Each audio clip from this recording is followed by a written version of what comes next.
It's the next day from the end of the last video, and I only popped up here to mostly have a tidy up and also see what's wrong with my Seat, because there's something weird about it. I think it's just a wheel bearing, it turns out. But anyway, but I did I had a tidy up. That was my main reason. But while I was here, I kind of sort of looked at a few things, and I've actually done quite a bit on this. Didn't plan to. I've only been here about an hour or two. But bucket seats, carpet, steering wheel, good times. Yeah, these are the carbon, genuine carbon fibre. I should maybe put a torch on that.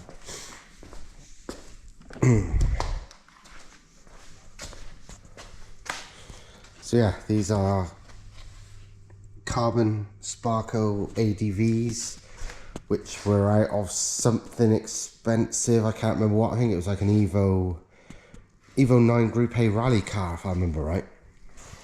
I always buy my seats secondhand because of rally people. Because rally people have got a lot of money, and when the FIA homologation runs out on the seats, they got that much money, yet they practically give the fucking seats away. So these, what, 1,500 odd quid each seats, I think I probably paid like £200 each for. And I always do that with bucket seats. The ones out of this were out of some other rally car. I just generally look for people with rally cars getting rid of their seats, because, yeah, they just want them out of the way because they're buying new ones. But anyway, these were near. It turns out they fit really well. There's plenty of room with the cage and all that. Damn sight more room in one of these to fit seats than an MX-5 or an FC RX-7, for example. Both of those, I needed some proper fucking work to make things, you know, bucket seats fit. Good size ones. You know, proper ones, not some fucking Cobra Clubmans or something bent. But yeah, because Mark III MR2s are kind of as wide as they are long, no problem, absolutely no problem. So well pleased with that. One of the few good things on the yellow car was it had an aftermarket steering wheel fitted. Fucking awful one, but it was fitted, so it had a Boss. So I've reused the Boss to use that steering wheel. That steering wheel's been on a few cars of mine too. I can't remember which, but it's been on a number of my previous cars. I couldn't even tell you which ones, but a few. I tend to recycle a lot. But yeah, yeah, the carpet, look, it took very little, a tiny, you know, a few little slices and whatever to go around where the cage bolts down. But now, yeah, you can barely tell. So that's awesome. You know, I've bolted the carpet back down at the back, so it's staying in place, and yeah, it's really good. I can keep the sill plates. The trims front and rear I can't keep, but I'm going to add some like weather strips to, you know, the rubber ones to there and there to keep it sealed up. But yeah, well pleased with that. And to be honest, I didn't plan to do anything to this today, but hey, it's worked out really well. One thing I came here to do today was to drop off these drive shafts. These are the ones that's going to go on this ASAP. That's the last thing waiting before it goes to get mapped, because I managed to break once again one of the many times repaired shafts that's on it at a weld, and a weld I did. So it's clearly the weld is not good enough, and it's that old shafts that's been repaired over and over and over. And yeah, it's happening at the weld, so it's not like a shaft strength issue, it's my welding issue. So these ones, which is, that's like Volkswagen 6-speed ones on the left, RAV4 ones on the right, they will be combined via some fancy TIG welding and other such things to make some super strong shafts for this. It shouldn't break, because the thing is, like I said, the shafts themselves have never ever failed, neither of the CVs. It's always been on the fucking welds. And we've got some custom ones being made soon, but you know, that's going to be it's probably, by the sounds of it, a couple of months. So I don't want to wait. So hopefully Thomas can do me some hybrid ones welded himself for now with these. And then in the future, maybe by the time this one's ready to go, I don't know. But soon, there's going to be a production line of these custom ones being made by a drive shaft place. But I ain't got time to wait for that. I want some ones as it was, because like I said, the ones that's been on it are fine. Every single time it's failed on the welds. And the last time, I don't think it would have failed in the last design if Thomas had welded it, but he didn't, I did. And maybe there's just simple fact is there couldn't have been enough heat, enough penetration in the weld. Because otherwise, because the shafts aren't broke, it's just literally snapped on the weld and spinning inside itself, the two parts again. It's not like snapped off. It is literally, yeah, it's just that. So hopefully this should solve it. But yeah, I got some other ones coming, but that's going to be a while. But yeah, that's the only thing holding me up. Unfortunately, just at the moment, Thomas is super fucking busy. So I don't know when he's going to have time to do this. I might be lucky and he's able to this weekend. I don't know. But, it's already start of December. But yeah, we will see.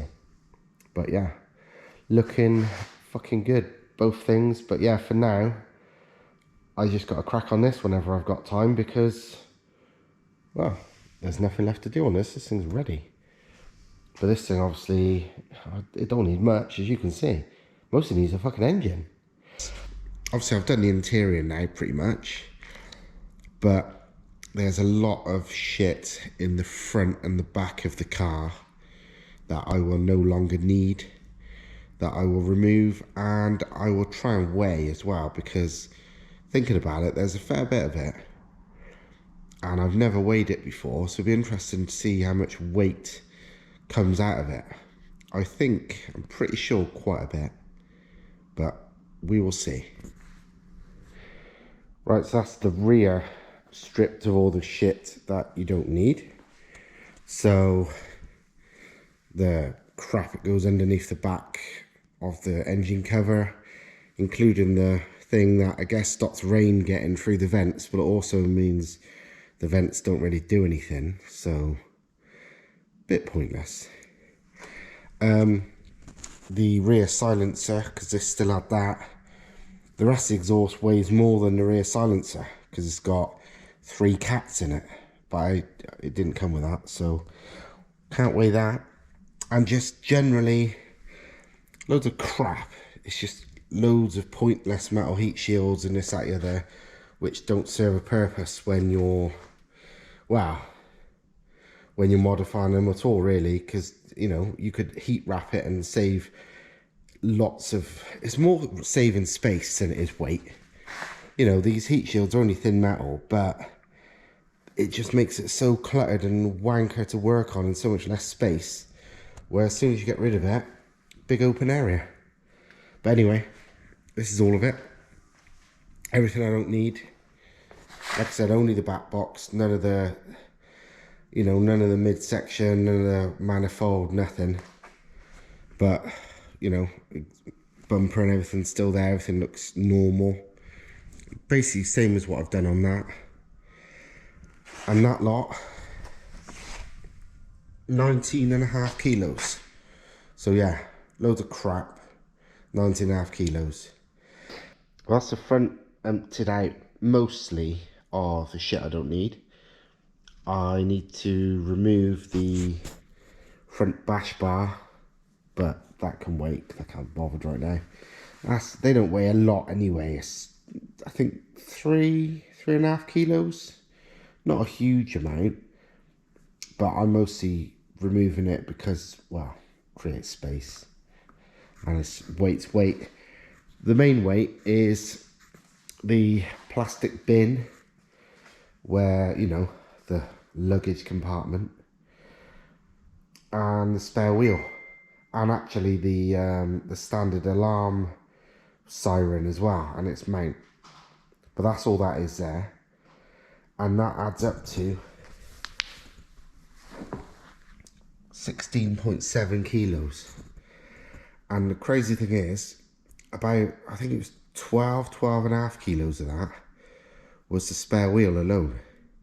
And it's a skinny little space saver, you know, so it's not like a full-size wheel, but it's way fucking heavier than the standard full-size alloy.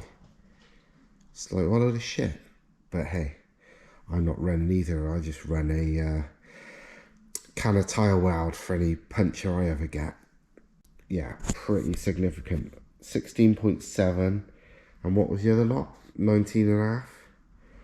So just by removing this kind of crap, you've suddenly taken off, wow, over 35 kilos.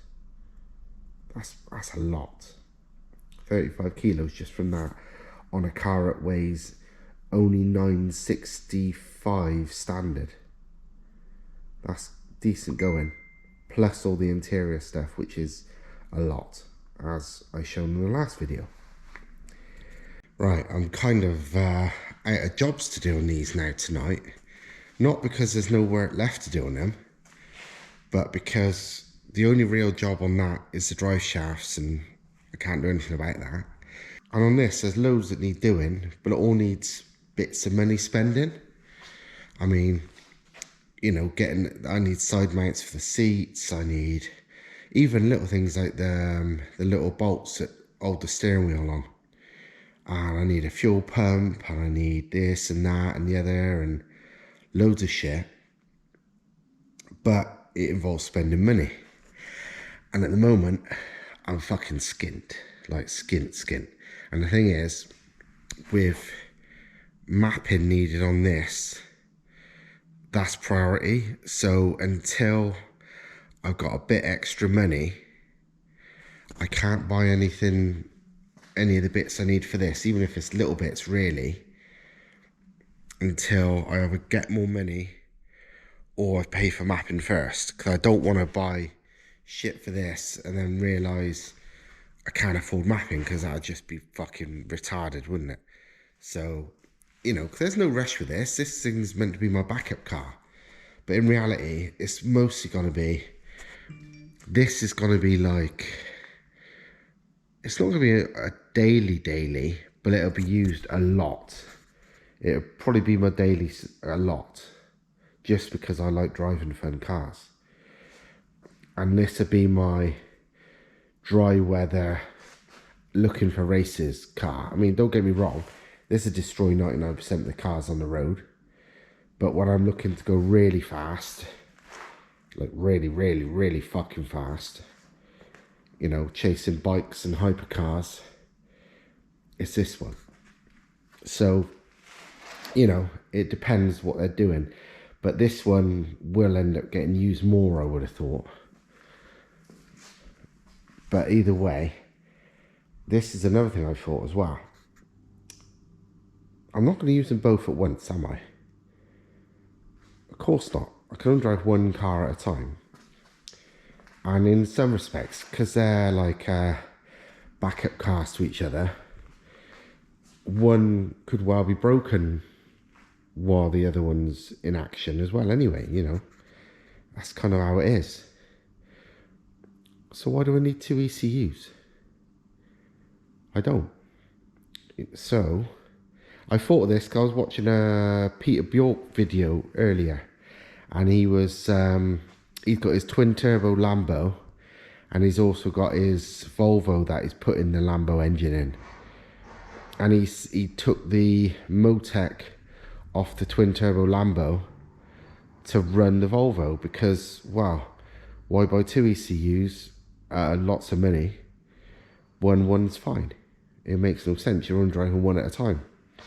And I thought the same with this. It's like, hang on a minute, because my initial plan was run the modified standard ECU. It used to be in this, because obviously it's running the old turbo setup, the old exhaust, all that stuff.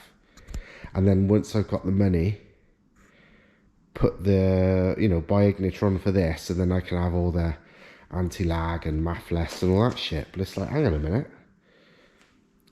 All I need to do is swap the ECUs over anytime I'm driving one or the other, which takes literally fucking 30 seconds, and upload the map off my laptop, which again takes literally 30 seconds. And I've got a separate laptop that I'm literally got purely for that reason, purely for the Ignitron, purely for mapping.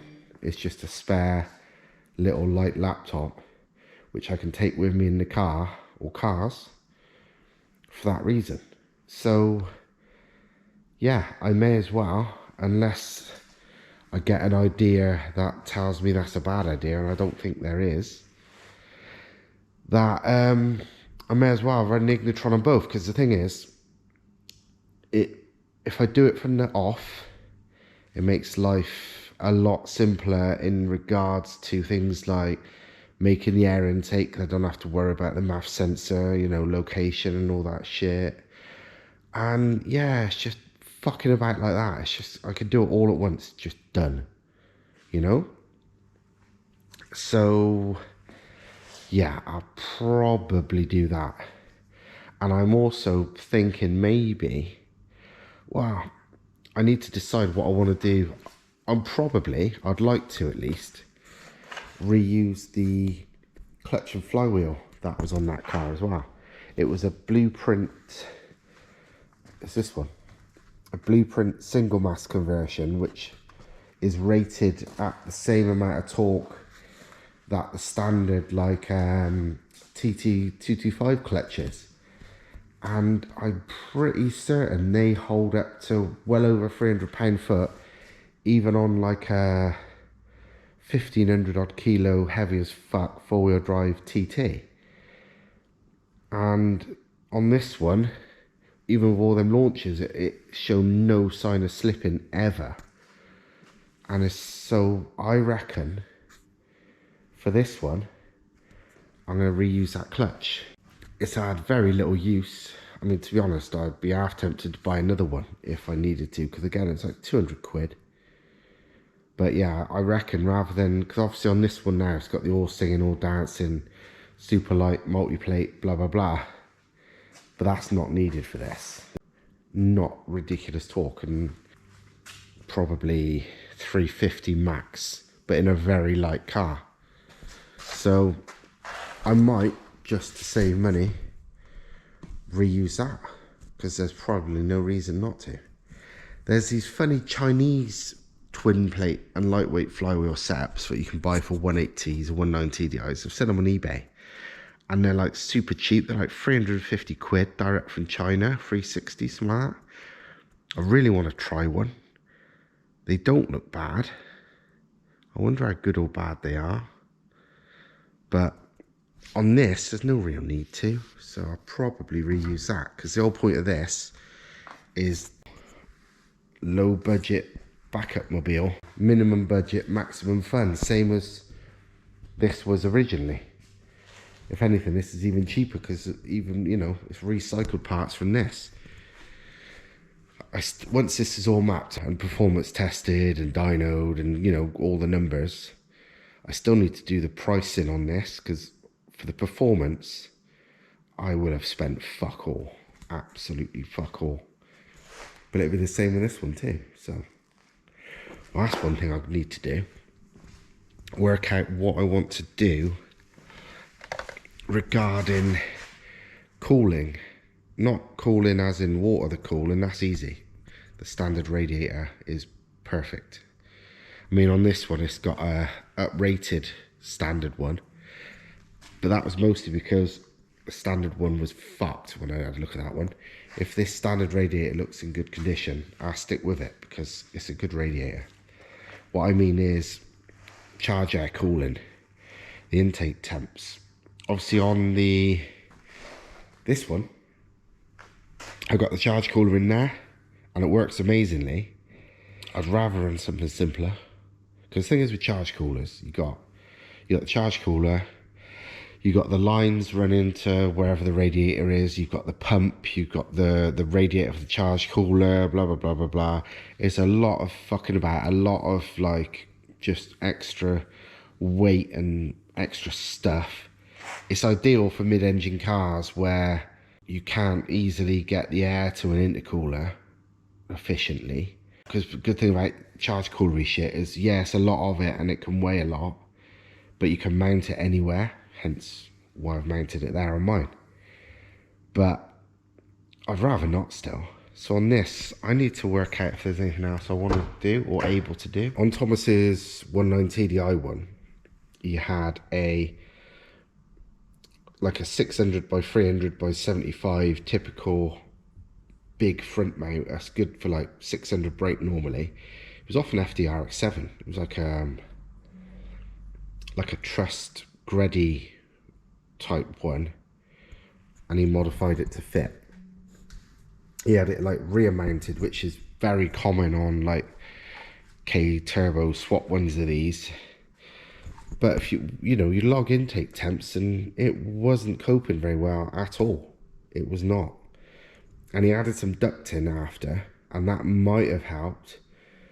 But considering how bad it was, I don't think it would have helped that much. So, yeah. And the thing is, that was good on his, because he's basically just had a downpipe from the turbo, and that was it. But on mine, where I've actually got silencing and exhaust, I've got no room for a rear mount, rear mount intercooler, even if they did work, which in my opinion they don't. If I was going to do charge cooler, while most people do fit it in the engine bay, I wouldn't. I would, if I have to, I'll put it back here again, because it's basically a better place. It's not like I'm gonna fucking have anything else there. So if I have to do a charge cooler, it's going back there. In the cabin, well, I have considered in the past, and I know of a car, a fucking crazy V6 turbo one that's being built. I'll put his YouTube channel in the description, actually, because he's building a cool car. But he's building one of these, and he's got a front mount intercooler, which, yeah, I would happily do that. But I haven't really got the room for the pipes, in all honesty. I would have to fuck about too much to get the pipes past the seats, or the subframe for the seats, or the center console, or whatever on this car, because I'm trying to keep it relatively fully trimmed. On that car, obviously I've got no center console, nothing, and I could happily do away with a passenger seat if I felt like it. I wouldn't care so much. But on this one, I want to keep two seats, and I want it fairly civilized-ish. I had to check, and you know what, apart from, I'd have to get rid of that cross brace, which I prefer not to, but one of them things. There's actually room, height wise, width wise, length wise, everything wise, for a typical, big, that is, 600 by 300 by 76mm front mount intercooler, but as a top mount, because obviously the turbo that I'm running on that one and the manifold is a side mount setup, so it sits, well, kind of lower than the engine does, and between the highest point of the engine and here, well, I say here, is like fucking 5.5, 6 inches. So nothing's gonna hit, but it would involve a big scoop, which I don't really want to do, but it's probably a lot less work and less weight than a charge cooler. Decisions. And I don't want to be fabricating some fucking crazy like roof scoop jobby to feed it in. You know, no. Again, I will do this if it's less hassle than in-car charge cooler like that one's got. If it involves more work to make it work, I just run the in-car charge cooler. But I do like the potential simplicity of running a big top mount intercooler with a scoop to it. But again, it depends what works. I'm no aerodynamicist. I'm sure I can Google it, but I'm just fucking talking to you off the cuff about this as I'm thinking about it. I've not planned or looked into this in any way, shape or form. I'm just literally saying what's coming out of my mind at this very moment. And bearing in mind I'm fucking not well. My head's not working that great at the moment. Anyway, I got the flu or some shit, I don't know. COVID, fuck knows, everything's COVID these days. So yeah, I don't know. That's a good example. I don't know if you can see, but of how much room there is between like the top of the engine, say, and here is even the slam panel is there, and I would say that's at least 3 inches from the slam panel to the vent. So you could put the intercooler really high up and it's not an issue. So I kind of like the top mount intercooler idea, but you still need to feed it with some air, really, to do a good job. You can feed them from elsewhere upwards, but for that to work, I'm pretty certain I would have to blank off everything at the rear, so the air only wants to get out of there, because obviously air takes the simplest route out, and it ain't gonna go out of a fucking intercooler there if it can escape just straight out the back, is it? So I need to look into how it all works, but I've got 2 options really. It's do that or do the charge cooler thing. This is lighter and potentially simpler. This just works and it's much more adaptable, as in you can make the shit fit anywhere. But yeah, the weight is the main thing. It kind of concerns me, because obviously you've got weight of the components, because the charge cooler is heavier than an intercooler anyway, plus the water pump, which isn't heavy but whatever. Radiator's not that heavy, but it's still a few kilos. But then you've got fucking all the water in it, which there's a good few litres, so there's I don't know how many kilos worth of water, but when you're talking the lines front to back, the charge cooler, the header tank, the radiator, it's a fair few kilos of water in it. So yeah, it all adds up, and it's just complication. Whereas the intercooler is just like bam, done. So I don't know. Either option I'm cool with, but the easiest one that works, I can make them both work, but they might not be easy. Or I can make them both easy, but they might not work that well. I need them to work well, and whichever one works well enough while being easy, that wins. Simple as that. So yeah, anyway, that's enough fucking rambling. I'm sorry I can't give you crazy action or wheel spins and fucking fancy new parts and flames and shit in this video, or the last video. And the last video's got fuck all views, probably for that exact reason. But well, I could either give you no content or this content, so yeah, like it or lump it, eh?